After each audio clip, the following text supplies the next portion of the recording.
Good morning everyone.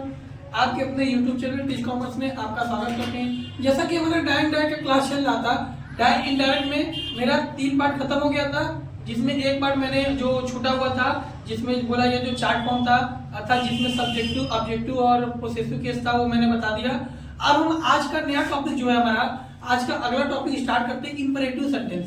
Imperative sentence को आज्ञा सूचक वाक्य भी बोलते हैं। अब आज्ञा सूचक वाक्य क्या होता है उसको हम समझते हैं, ध्यान दीजिएगा। डायरेक्ट का हमारा इंपरेटिव सेंटेंस चल रहा है। इसमें देखिए क्या क्या चीजें आते हैं। ऑर्डर यानी आदेश हो गया, रिक्वेस्ट यानी निवेदन हो गया, सलाह यानी एडवाइस हो गया, या फिर सजेस्टेड या फिर लेट। सलाह मतलब एडवाइस हो गया, या फिर लेट का प्रयोग निवेदन के अनुसार। अब समझते हैं पहला नियम इसका, कॉमा इन्वर्टेड कॉमा के स्थान पर टू लगाते हैं, ठीक है। उसके बाद इसमें अर्थ के अनुसार सैड या सेड टू के स्थान पर कहीं ऑर्डर लगता है, कहीं रिक्वेस्टेड लगता है, कहीं एडवाइस लगता है। इन शब्द का प्रयोग हम करते हैं। तो हम यह समझ लेते हैं कि शब्द का प्रयोग कहां हो सकता है। जैसे अगर ऑर्डर की बात किया जाए, ऑर्डर का प्रयोग का मतलब जो बड़ा होता है, बड़ा अगर छोटा से कहे, बड़ा से छोटा, और जो रिक्वेस्टेड होता है, रिक्वेस्टेड का मतलब छोटा से बड़ा, क्योंकि छोटा व्यक्ति बड़ा को रिक्वेस्ट करेगा, छोटा से बड़ा। और जो एडवाइस होता है,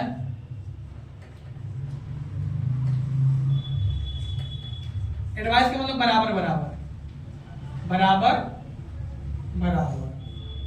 ठीक है। यहां पर आपका लग जाएगा ये 3 चीज से आप पता चल जाएगा कि आपको कहां ऑर्डर लगेगा, कहां रिक्वेस्टेड लगेगा, कहां आपका एडवाइस लगेगा। अब ऐसे रिक्वेस्टेड देखा जाए तो जहां पर 3 शब्द होते हैं, देखिए रिक्वेस्टेड का प्रयोग कहां करते हैं, ध्यान दीजिएगा। ये आपका हो गया। अब देखिए रिक्वेस्टेड के बारे में चर्चा करते हैं। रिक्वेस्टेड देखते हैं, जो रिक्वेस्टेड का प्रयोग देखते हैं। रिक्वेस्टेड में कहीं अगर प्लीज दिख जाए, या फिर सर दिख जाए, या फिर मैडम दिख जाए, या फिर काइंडली दिख जाए, अगर इन तीनों शब्द या तीनों वर्ड में से कहीं पर भी कोई वर्ड दिख जाए तो समझिएगा वहां क्या लगेगा, रिक्वेस्टेड, ठीक है। तो ये नियम हो गया और एडवाइस का प्रयोग समझ में आ गया होगा। अब हम क्वेश्चन पर चर्चा करते हैं। क्वेश्चन चर्चा करेंगे तो मुझे यह पता चल जाएगा कि ऑर्डर कहां लगेगा, रिक्वेस्टेड, एडवाइस, ठीक है। देख लीजिएगा नियम। अब हम इसको डाल के हम क्वेश्चन की तरफ चलते हैं, ठीक है, ध्यान दीजिएगा। हमारा पहला क्वेश्चन स्टार्ट होता है, the teacher said to the boys, the teacher said to the boys, comma inverted comma, get out from my class। अब देखिए इंपरेटिव सेंटेंस, यहां पर क्वेश्चन बता रहा है गेट आउट फ्रॉम क्लास, ठीक है। Get out from the class, या from the class, my class, या द क्लास लगा दीजिए, माई क्लास भी लगा सकते हैं, कोई वो नहीं, ठीक है। Get out from my class. अब देखिए यहां पर कैसे बनाना है, तो आपको पहले ये देखना है कि आगे वाला नाम क्या है। आगे वाला नाम बड़ा है और ये क्या है, छोटा है। यानी अगर देखा जाए तो जब बड़ा और छोटा से कहे, यानी बड़ा व्यक्ति छोटा से कहे तो रिक्वेस्ट तो करेगा नहीं बल्कि ऑर्डर देगा। तो कैसे बनाएंगे, द टीचर, फिर उसके बाद सेड टू देगा ऑर्डर लग जाएगा, ऑर्डर, फिर द बॉयज उतर जाएगा, कॉमा इन्वर्टेड कॉमा का टू, बाकी ये सब उतर जाएगा। Gate out from the class. देखिए कितने आसान तरीके से आप समझ गए होंगे कि ऑर्डर का प्रयोग कहां लग रहा है, क्योंकि ये बड़ा है, टीचर बड़ा हो गया, बॉय छोटा, बच्चे छोटे हो गए, तो टीचर जब लड़के से कहेगा तो वहां पर क्या लगाएंगे, ऑर्डर लगाएंगे, ठीक है। दो क्वेश्चन और देखते हैं। कि the master said to the servant, देखिए मास्टर बड़ा हो गया, सर्वेंट से कह रहा है, नौकर से कह रहा है, bring me a cup of milk, मतलब मेरे लिए एक कप मिल्क लेकर आओ, दूध। तो यहाँ पर आपको ये पता हो जाना चाहिए कि ऑर्डर लगेगा कि रिक्वेस्ट लगेगा कि एडवाइस लगेगा। तो यहाँ पर आपको देख के लग रहा होगा कि मास्टर बड़ा है और सर्वेंट छोटा है, तो बड़े से छोटा क्या कह रहा है, तो यहाँ ऑर्डर लगेगा। अब ऐसे भी यहाँ क्या कर रहा है, मालिक जो होता है वो सर्वेंट से मांगेगा ना, ऑर्डर दे देगा, मेरे लिए एक कप चाय ले आओ, मेरे लिए एक कप दूध लेकर आओ, तो ऑर्डर देगा, सलाह तो लेगा नहीं, ना ही रिक्वेस्ट करेगा। तो क्या हो जाएगा, ordered. The master said to give ordered, ordered his servant, comma inventory comma जगह मैंने बताया था टू लग जाएगा, अब ये उतर जाएगा ब्रिंग। अब देखिए मी चेंज होगा, मी कौन सा person, first person change into subject, subject क्या है द मास्टर ने ही के सामने देखेंगे चार्ट फॉर्म में, इसके पहले जो चार्ट फॉर्म बताया था इसके पहले वाले वीडियो में देख लीजिएगा, ही के सामने मास्टर नहीं, मास्टर कोई भी हो सकता है, तो ही के सामने और मी के नीचे, जब ही के सामने और मी के नीचे देखेंगे तो आपको हिम दिखेगा, हिम अब कब आप मिल। अब चार्ट फॉर्म है तो चार्ट फॉर्म देख लीजिएगा, चार्ट फॉर्म में आपको देगा कि ही के सामने देगा, ही के सामने देखना है और मी के नीचे क्या दिखेगा आपको, हिम दिखेगा, ठीक है, ये क्वेश्चन हो गया। अब देखिए अगला question, he said to us keep quiet. अब देखिए यहाँ पर यह नहीं समझ में आ रहा है कि वह उससे कह रहा है या उन लोगों से कह रहा है या वह सबसे कह रहा है, क्या कह रहा है, कीप क्वाइट शांत रहो, यानी वह उससे कह रहा है, यहाँ तो ये नहीं पता चला कौन छोटा कौन बड़ा, यहाँ बराबर लग रहा है, अगर बराबर के एडवाइस लगाएंगे तो एडवाइस यहाँ शब्द बैठेगा नहीं, कभी कभी अर्थ के अनुसार भी चेंज करते हैं, कीप क्वाइट मतलब शांत रहो, एक तरीके से ऑर्डर लेना, एडवाइस तो करेगा नहीं, क्या करेगा ऑर्डर देगा, कभी कभी बड़े छोटे से नहीं बनता है तो उसके मीनिंग को समझते हैं, अगर आप मीनिंग समझ जाएंगे तो आपको ऑलरेडी पता चल जाएगा कि ऑर्डर लगेगा कि रिक्वेस्टेड लगेगा, तो कीप क्वाइट है तो यहाँ भी ऑर्डर लगेगा, ही ऑर्डर्ड टू अस हो जाएगा, कामा इन्वेंट कम हो जाएगा, टू हो जाएगा, ठीक है, उसके बाद क्या हो जाएगा, कीप क्वाइट,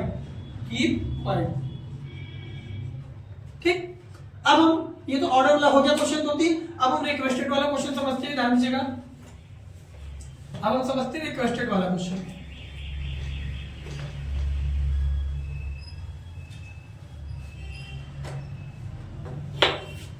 रिक्वेस्टेड वाला क्वेश्चन की तरफ चर्चा करते हैं। He said to me, comma inverted comma, please give me 5 rupees। अब देखिए यहाँ पर प्लीज शब्द आ गया, मैंने बताया था प्लीज सर मैडम काइंडली अगर आ जाए तो वहां पर सेड या सेड टू की जगह क्या लगाएंगे, रिक्वेस्टेड का प्रयोग करेंगे, तो यहाँ पर क्या हो जाएगा, ही की जगह ही उतर जाएगा, सेड टू की जगह रिक्वेस्टेड मी का भी उतर जाएगा, कामा इन्वर्टेड कॉमा जाएगा टू, और इन सब शब्दों को हटा देते हैं, प्लीज काइंडली सर मैडम अगर ये सब आते सबको हटा देते हैं, फिर उसके बाद गिव उतर जाएगा, उसके बाद मी देखते हैं कौन से पर्सन में आता है, me first person change into subject, he के सामने मी के नीचे देखेंगे तो हिम दिखेगा आपको चार्ट फॉर्म में, हिम, उसके बाद 5 रुपीज। ये क्वेश्चन हो गया। एक आध क्वेश्चन हम और चर्चा करते हैं, तो ध्यान दीजिएगा कि Ram said to me, comma inverted comma question दिया हुआ है, sir help me, sir help me. अब यहाँ पे भी आपको समझ आ गया होगा कि राम सर कह रहा है कि सर मेरी मदद कीजिए, रिक्वेस्ट कर रहा है, तो यहाँ क्या हो जाएगा, राम सर टू की जगह रिक्वेस्टेड, उसके बाद मी का मी उतर जाएगा, कामा इन्वर्टेड कॉमा जाएगा टू, उसके बाद सर। अब यहाँ सर हटा देंगे, सर हटाने के बाद आप क्या लिख सकते हैं, आप रिक्वेस्टेड लगा सकते हैं, रिस्पेक्टफुली लिख सकते हैं, ठीक है। अब टू लगाने से पहले क्या करें, रिस्पेक्टफुली टू, क्या लगा देंगे आप लोग, रिस्पेक्टेड या रिस्पेक्टफुली टू, ठीक है, सर की जगह रिस्पेक्टफुली, कामा की जगह रिस्पेक्टफुली टू लगाएंगे, कब, ये शब्द कब लगाएंगे, जब क्वेश्चन में सर और मैडम आएंगे, ठीक है। उसके बाद हेल्प क्या, हेल्प हो गया, और उसके बाद मी 5% चेंज इनटू सब्जेक्ट राम, यानी ही के सामने मी के नीचे देखेंगे तो क्या दिखेगा आपको, हिम दिखेगा। ये चार्ट फॉर्म का था, ये 2 क्वेश्चन हो गया, तो ये प्लीज पर भी हो गया। अब हम क्वेश्चन हमारे एडवाइस की तरफ चलता है। अब हमारा क्वेश्चन, अब हम एडवाइस वाले बातें देखेंगे। एडवाइस में क्या होता है, एडवाइस लग जाता है। एडवाइस कब होता है, जब हम किसी को सलाह देते हैं। जैसे क्वेश्चन में बोला था, teacher said to the student, teacher बच्चे से कह रहे हैं, क्या कह रहे हैं, नेवर वेस्ट योर टाइम, यानी अपना समय बर्बाद मत करो। तो यहाँ देखिएगा, यहाँ पर आप एडवाइस दे रहे हैं, टीचर बच्चों को क्या कर रहा है, एडवाइस दे रहा है, यानी सलाह दे रहा है, तो सलाह की जगह क्या लगेगा, एडवाइस्ड लग जाएगा। तो यहाँ लग जाएगा द टीचर सेड टू की जगह एडवाइस, एडवाइस्ड वर्ब का third form, advised the student. उसके बाद कामा इन्वर्टेड कॉमा में टू लगाते हैं, तो लेकिन अगर नॉट वाला वाक्य रहे तो पहले नॉट विद टू, या नेवर वाला वाक्य रहेंगे तो पहले नेवर विद टू, पहले लिख देंगे नेवर, फिर उसके बाद टू लगा देंगे। नेवर के बाद क्या लिखेंगे, टू, यानी पहले टू नहीं लगा देंगे कॉमा में, पहले नेवर उतार देंगे, उसके बाद टू लगाएंगे, उसके बाद क्या हो जाएगा, वेस्ट। उसके बाद देखिए योर कौन सा person, second person, sorry, your second person change to object the student है। द स्टूडेंट का मतलब ही हो गया, स्टूडेंट तो है नहीं कि दे लेंगे, द स्टूडेंट ही के सामने और योर के नीचे, जब ही के सामने योर के नीचे देखेंगे तो आपको क्या दिखेगा, हिज दिखेगा, हिज द टाइम। ठीक, ये टाइम में आपका कन्वर्ट हो गया। एक क्वेश्चन और समझते हैं। The Elder brother said, Elder brother बड़े भाई कहते हैं डू नॉट स्मोक, स्मोक मत करो, धुआं मत पियो या सिगरेट मत पियो। द एल्डर ब्रदर, यहां भी एडवाइस हो जाएगा, एडवाइस। अब यहां कमेंट करके टू लगा देते, ठीक है, लेकिन अगर डू नॉट वाले तो पहले नॉट लिखेंगे फिर टू लिखेंगे, उसके बाद लिखेंगे स्मोक, नॉट टू स्मोक। ठीक, ये हमारा क्वेश्चन हो गया। अब देखिए क्वेश्चन में क्या होता है, इन दोनों क्वेश्चन को फॉर्मेट से भी बना सकते हैं। एक वर्ड होता है एडवाइस के स्थान पर फॉर्मेट भी लगा सकते हैं। फॉर्मेट का मतलब क्या होता है, मना करना। फॉर्मेट का मतलब क्या होता है, मना करना। अगर हम इसको फॉर्मेट से बनाएंगे तो यहाँ पर नॉट टू को हटा देंगे। जैसे एग्जांपल की बात करते हैं, the teacher, the Elder brother,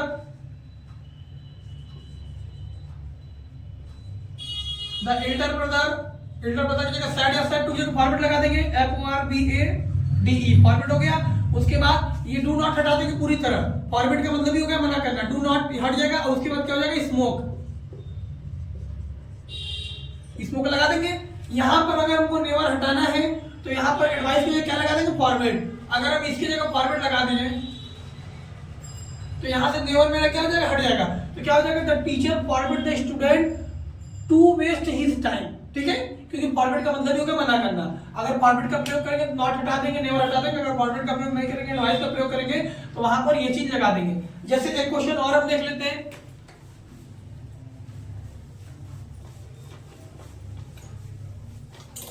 The doctor said to the patient,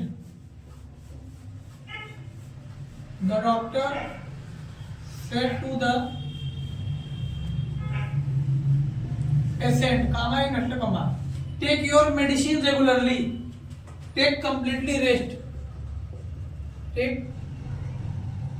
या take your medicine regularly, take your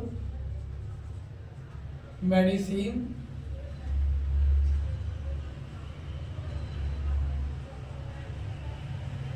regularly, यानी आपको मेडिसिन रेगुलरली लेना है। तो यहाँ पर क्या हो जाएगा, यहाँ पर देखिए फॉर्मेट लगा देंगे, क्योंकि डॉक्टर कह रहा है पेशेंट से कि टेक योर मेडिसिन रेगुलरली, यानी आपको आपका मेडिसिन जो होता है रेगुलर लेना है, यानी आपका दवा आपको टाइम से खाना है। तो यहाँ पर भी एडवाइस भी दे रहा है और एक मना भी कर रहा है। तो नहीं, मना नहीं कर रहा है, यहाँ तो एडवाइस दे रहा है। यहाँ क्वेश्चन क्या हो एडवाइस, एक मिनट, यहाँ एडवाइस हो गया। जब किसी चीज को मना करता है, do not eat more much, ठीक है। देखिए जब किसी चीज डू नॉट इच, या क्वेश्चन में है हमारा, क्वेश्चन दिया हुआ है do not eat too much, do not eat too much, यानी अत्यधिक खाना मत खाओ। देखो रेगुलरली में तो उसमें इसके पहले जो बताते हैं वो टेक मेडिसिन रेगुलरली, वहां तो एडवाइस हो जाएगा, वहां तो मना करेगा नहीं, तो वहां फॉर्मेट तो लगेगा नहीं, वहां एडवाइस का प्रयोग कर सकते हैं आप एडवाइस। क्योंकि डॉक्टर जो होता है वो पेशेंट से कह रहा है कि अपना जो मेडिसिन होते हैं उसको टाइम टू टाइम लो। अब मना करने वाला क्वेश्चन हम नहीं लिखे, अभी लिखे तो the doctor said to the patient, doctor patient से कहता है do not eat too much, अत्यधिक खाना मत खाओ। तो यहाँ पर आप एडवाइस भी लगा सकते हैं, फॉर्मेट भी लगा सकते हैं। देखिए दोनों से बता रहे हैं हम, द डॉक्टर सेड टू के मान लीजिए अगर एडवाइस का प्रयोग करते हैं, advise the patient, the patient. अब डू नॉट वाले तो पहले नॉट लिखेंगे फिर टू लिखेंगे, not to eat too much. अगर हम इसको एडवाइस की जगह फॉर्मेट लगाते हैं तो वहां देखिएगा the doctor format, the doctor format the patient, doctor मना कर रहा है पेशेंट को।